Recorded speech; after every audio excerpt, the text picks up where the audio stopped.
Right. Now, what we're going to do now is one of my favourite subjects, where we're going to talk about goal setting versus life designing.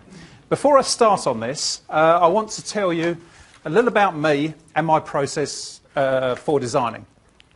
Now, whilst driving to work as an apprentice cabinet maker back in 1987, I used to have a Golf GTI.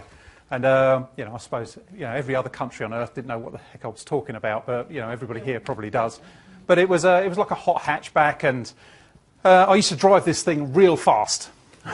Now, when I say I drove real fast, I drove real fast. I passed my driving test, and in my first year of driving, smashed up and wrote off 8 cars. Yeah, I drove wherever I was going. My foot was planted to the bottom of the accelerator.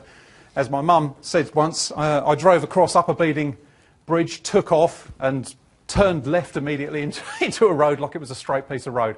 I was an idiot behind the wheel, basically. Yeah, there wasn't anything to be proud of about it. It was an idiot. Yeah, but anyway, I used to drive really, really fast all the time. And there's a road that takes you across the below the bottom of the South Downs that takes you through to Brighton. I used to go this way regularly. And it's a little country road, and sometimes it's only the width of the car, and sometimes you've got almost two car widths, and so it's very, very tight, when cars come the other way. It was very early in the morning, and I used to drive along there really, really fast every morning. And one day, I was driving along, and I remember sitting there thinking, wow, wouldn't it be great to drive the world's fastest car? That's all I thought. Well, in 2004, I owned the world's fastest car. I didn't drive the world's fastest car, I owned it.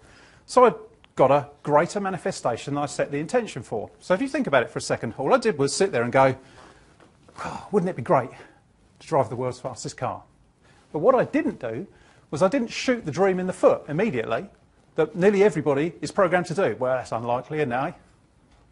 But it got better than that.